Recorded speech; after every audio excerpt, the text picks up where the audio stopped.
Hello, my name's Lola, and I'm going to be reacting to Nostalgia Critic's Mars Attacks. In case you don't know about Mars Attacks, it's actually based off of a deck of cards that was sold back in the 60s. It was deemed so graphic, so violent, and so gory that parents of kids that had the cards, they would like ban them from kids from having them.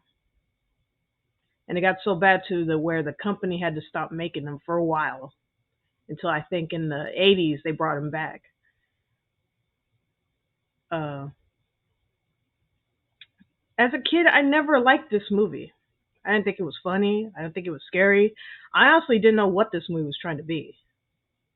Even now, like, I look at it, it's got its few moments where it is kind of funny. And it's just that I really don't like this movie. I still don't like it. Anyway, let's see what Doug has to say about it. Here we go. This episode brought to you by Stardust, fans sharing video reactions to movies, TV, and trailers.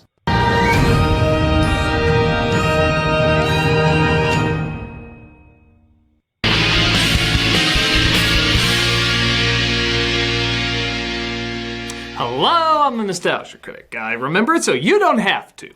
Tim Burton has gone from one of the world's most unique directors to one of the world's most commercial directors to, you know what, just put someone in black eye makeup and we'll see it to feel somewhat artsy. But believe it or not, there was a long period of time where Tim Burton kinda had the golden touch.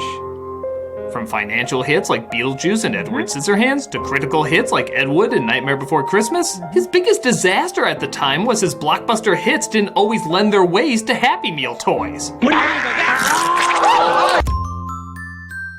But every long line of success has its Mars Attacks. Tim Burton's was Mars Attacks. And that's another thing. This was directed by Tim Burton, which automatically you would think like, oh, he would be the perfect person to bring the Mars Attacks cards to life. But then when you look at this to what we got, compared to what we could have gotten with the cards, it's a total letdown. Me as a kid, obviously, I didn't know about the cards until I got older and I looked them up.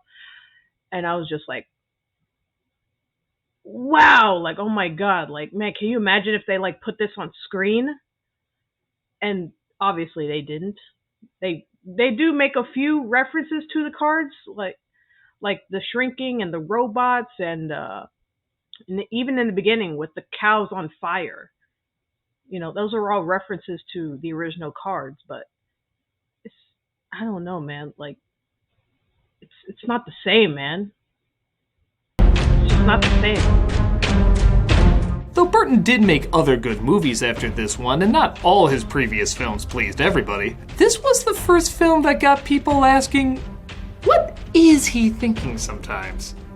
The trailers, at first, seem really funny, with cartoonish effects, a humorously large cast, and, as they never left out, Tom Jones. And yes, Yeah, Tom why the hell not? Jones. It's not unusual to be loved.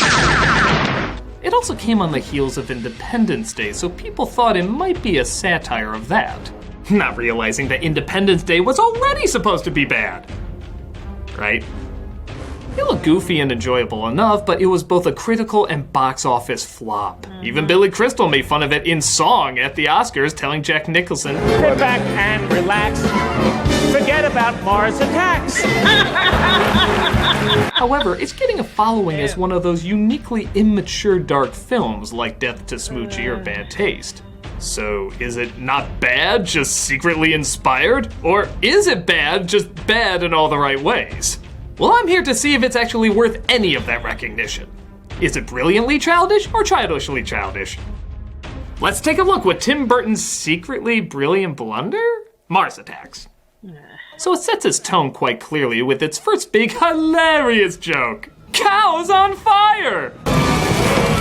Yeah, which is a reference to the cards. This is clearly a much better Happy Meal tie-in. But like I said, it's done more graphically and more violent in the cards, After that, we get a pretty kick-ass opening with one of Danny Elfman's most catchy and somehow threatening themes. The theme is awesome. Though for such a visually pleasing introduction, couldn't they move the Earth a little bit more centered with the credits? My OCD will not stand for this! Unless, of course, it's standing in a symmetrical pattern. Flying saucers from Mars line up around the Earth, getting the attention of President Jack Nicholson. And yeah, I know all these characters have other names, but with these many celebrities, are you really gonna call Jack Nicholson Dale? Or Natalie Portman as Taffy? Or completely pointless double performance as Jack We Love You, but what are you doing? What are you doing? Galaxy's gonna be the best hotel in Vegas.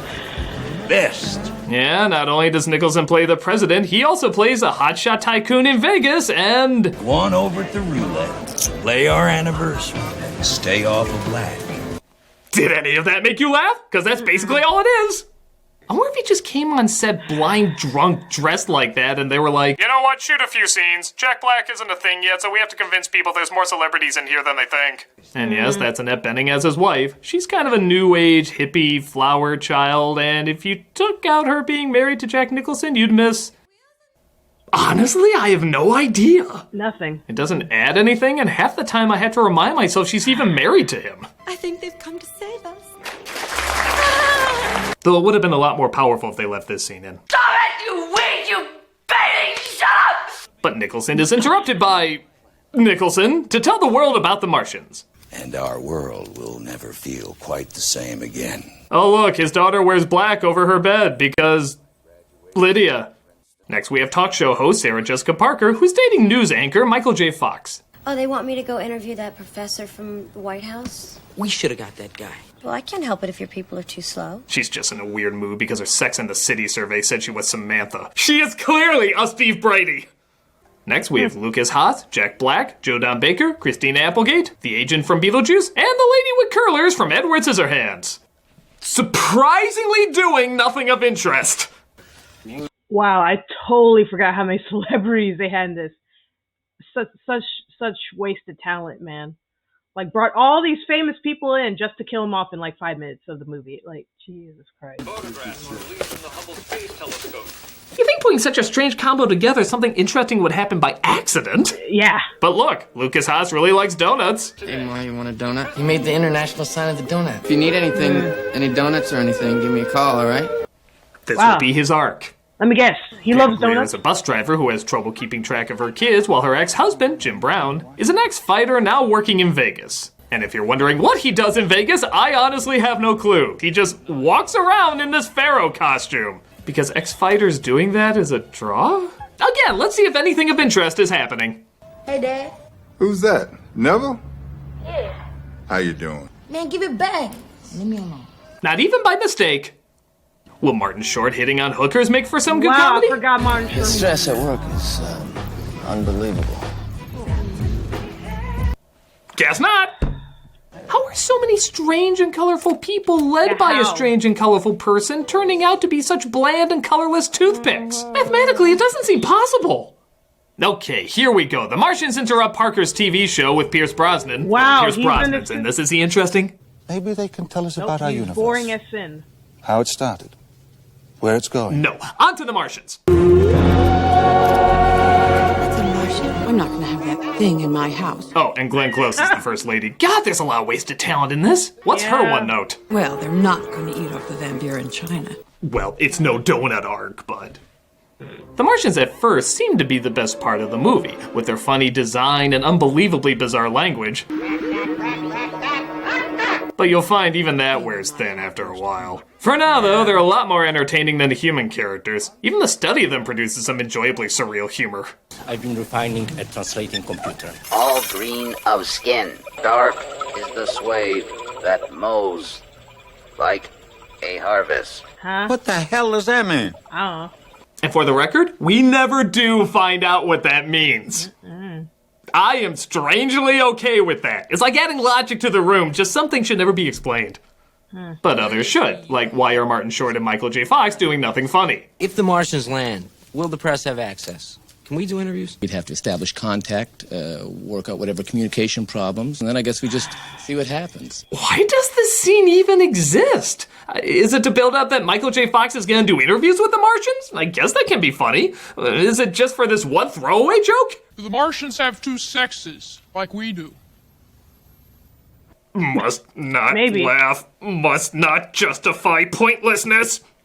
Oh, this'll get the comedy back on track. I got this chump, owes me a lot of money, needs a wake-up call. What I'd like for you to do is, use that patented left hook on him. I'm trying to get back with my wife. I guess. Finally, the Martians seem to be landing. Well, good. We can finally see how they interact with these hilarious characters. Hi, Jason!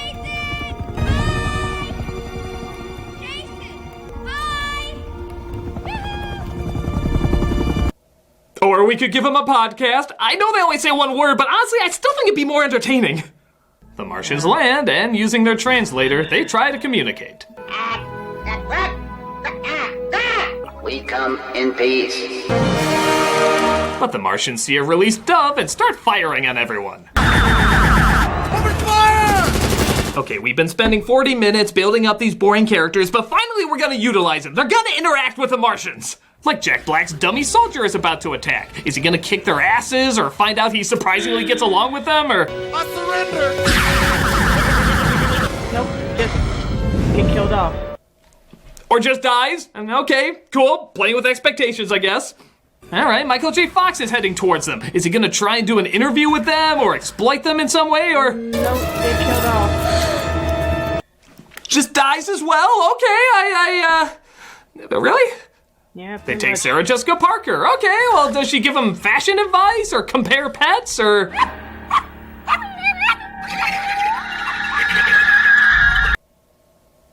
I don't know. Well, at least she's still alive. I never thought I'd say that in a joyful sense about any of these characters, but at least it's another alternative to just dying. Okay.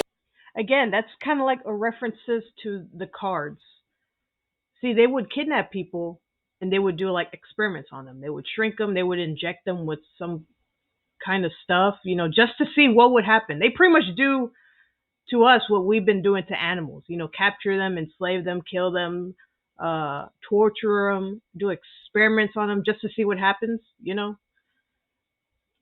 But in the cards, it's done so much more better, Okay, so the first couple of character interactions with the Martians weren't that funny. We at least get a few cool set pieces, like this B-movie autopsy lab or this Dr. Strangelove-style war room. It's just a shame nobody's saying anything funny in them.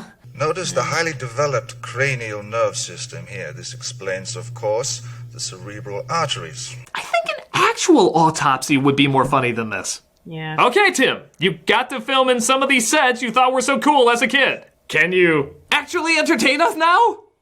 But the Martians, come on, they were pretty funny, right? They still gotta get a few laughs.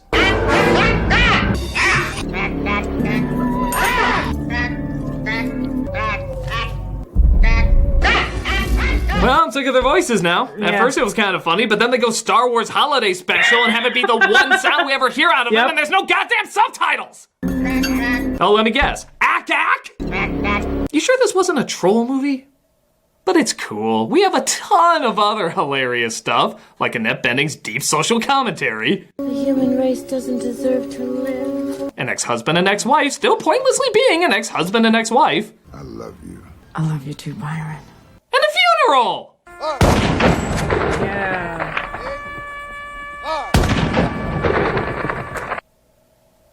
Whee!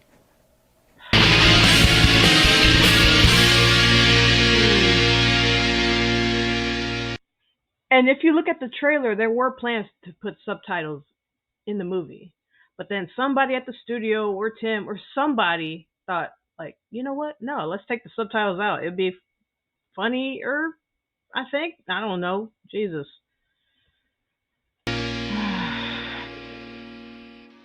God, this movie sucks, man. Hey guys, here's the best reactions to what I just reviewed this week. Michael J. Fox, Jack Black, Pierce Brosnan, Sarah Jessica Parker, and the acting is the most boring thing in the entire film. If anything, I got a ton of laughs. Yeah, I thought it was funny. I miss the good old days when I didn't know this movie existed. Was anyone else hoping that the aliens were going to win in the end of the movie? Yeah. Because that's all I was thinking. The fuck did I just watch? Knock, knock, knock, knock, knock, knock. Well, only in America will people vote for the Joker to be their president. And they did. You have opinions, a lot of opinions, about movies, TV shows, even trailers. There's so much to talk about. You get emotional about them just like anybody gets emotional about them. Well, now you don't have to wait to get that raw emotion straight to the internet. Why? Because we got Stardust app. It allows you instantly to film your reactions to movies, TV shows, and even trailers. Happy, angry, confused? Whatever it is and whatever your reaction is, Stardust is there to show it. Some of the wildest and craziest reactions are on there, and they're so much fun to watch. There's a lot of variety, endless possibilities, and they're definitely worth checking out. I even use it myself. This week I gave my thoughts on Mars.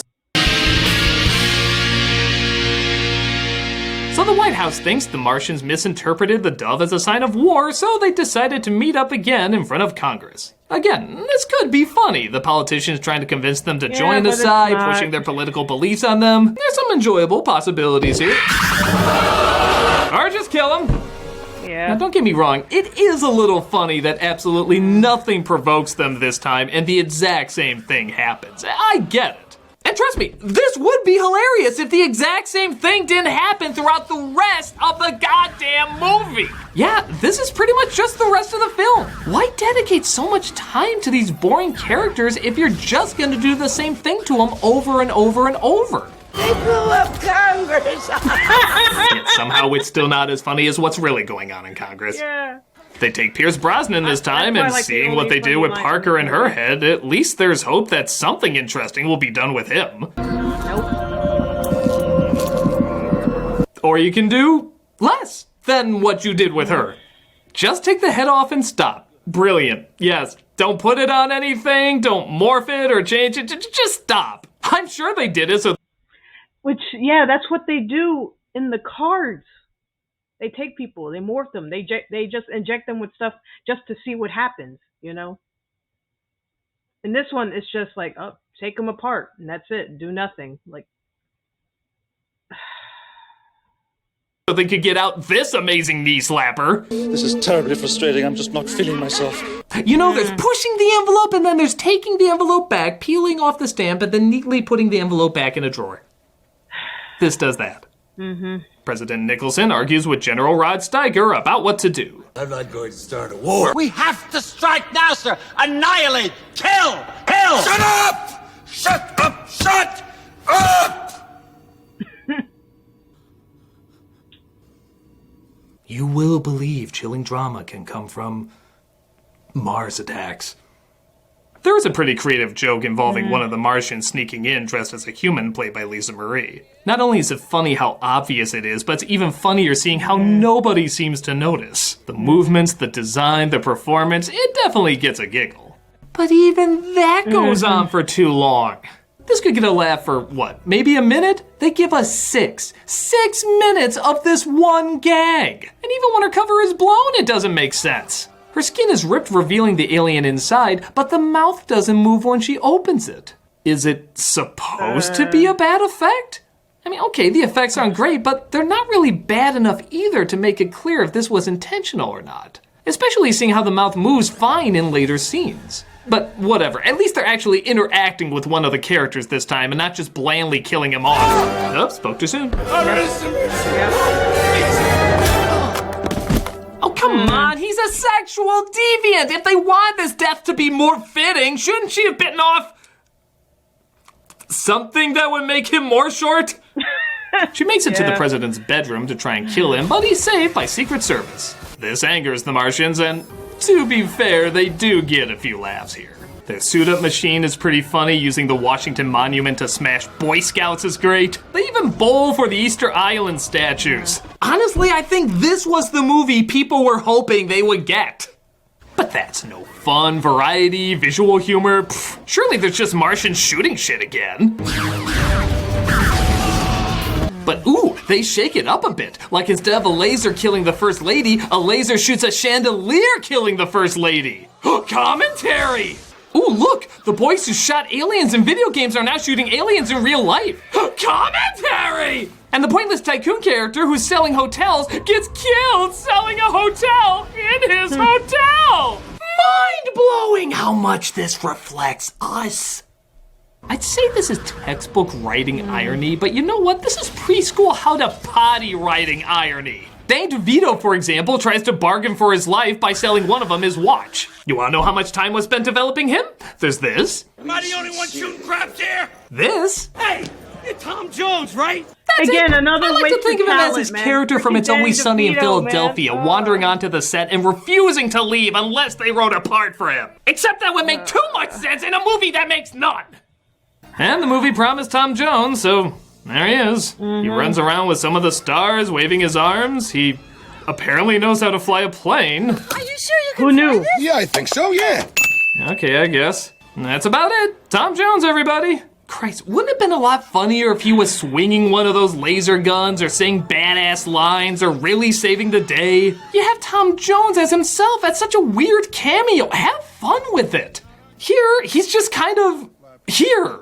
And yeah, okay, I guess that could be kind of funny if the rest of the cast wasn't just kind of here. When a character gets killed off, it doesn't even mean anything anymore. Lucas Haas' parents get killed in their trailer home. So, Rod Steiger gets shrunken down and stepped to death. So, even President Jack Nicholson getting killed by Martians somehow isn't as cool as it should be. They never took advantage of the characters they could become based on the people they chose to play them. Look, Christopher Walken playing King Louis is a weird choice, but they have the kid run into a cowbell, they have him awkwardly sing in his goofy voice, they know what they're doing. Here, the first thought you have in your head of President Jack Nicholson or Tom Jones fighting Martians is immediately funnier than what they actually did in this movie. Oh, but they put in an eye drop of irony in every one of those deaths so that somehow makes it clever? Putty book irony? Every once in a while there is a good joke, like France thinking they made a friend, their attempts to use nukes totally backfiring, and probably my favorite line from the translator. Don't run, we are your friends. Scenes like that are great, and there needed to be a lot more of them, but instead we just have a lot of running around, blasting, running around, blasting. What's happening over here? Oh yeah, running around, blasting. Maybe Jim Brown fighting them will be funny. Oh wait, this movie apparently decided it wanted to have heart, so this is now supposed to be serious. Even the waitress apparently tries to tell him not to go. I'll draw them away now. Go. No. I said go. That was gut-wrenching. The Martians overpower him though and leave him dead on the ground. But luckily, Lucas Haas discovers the Martian's weakness, and that seems to be Slim Whitman music. It makes their heads explode. What's killing him? I think it must be my music. Okay. On principle, I can't like this. Not because I like Slim Whitman, but because I like Attack of the Killer Tomatoes. They did the exact same thing to kill off the threat there too. It's the world's worst love song that kills off the monstrous invasion. Except that film actually did have no budget and enjoyably bad effects. And a smart enough sense of humor so that you know it was intentionally awful. It was a satire of B-movies that was also a B-movie. I don't know if anyone knew what was going on with this, aside from stealing from other B-movies so poorly that you have no idea if it's an homage or just straight up stealing. Look, a parody can do an homage to another parody, but you gotta do something different. Doing the same joke doesn't mean you're clever, it just means you're doing the same joke. But it seems to work. All the Martians are destroyed, Parker and Bronson go down in one of their ships. Oh no, they were so funny. Yeah, and Jim no. Brown's kids have to get used to living in a world without their dad.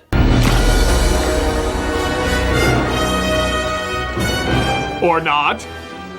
Wasn't the last time we saw him dead on the ground, covered by Martians that beat the shit out of him? Now he just has 2 scratches on his arms. Got us? Oh no, Whatever. dude. Look, Tom Jones. Yeah. It's not unusual to... Mars Attacks is just as random as I remember it. It's not like the worst movie or anything. There are a handful of good laughs and nice nods to Martian movies, but it feels like it has no direction. It doesn't work as sci-fi satire because there's not enough variety of jokes. It doesn't work as social commentary because the characters aren't interesting or developed enough. It doesn't even really work as a troll movie. What a funny middle finger that would be to have all these big names in a movie and all you did was shoot them and do nothing with them at all. But they're obviously trying to work in ironic or fitting ways that they die, trying to give the film meaning. The exact opposite of what a troll movie is supposed to do. I'll say this, it is fascinatingly bad. Lack of focus is usually not a good thing for a film, but for a Tim Burton movie, his lack of focus is always intriguingly strange. It's a boring mess, but it is interesting how and why it's a boring mess. So I guess that makes it interestingly boring? I don't know. It's a strange sum up, but it's a strange movie as well. Thank you, honey. But don't you dare let this happen again. I'm a nostalgia critic. I remember it so you don't have to.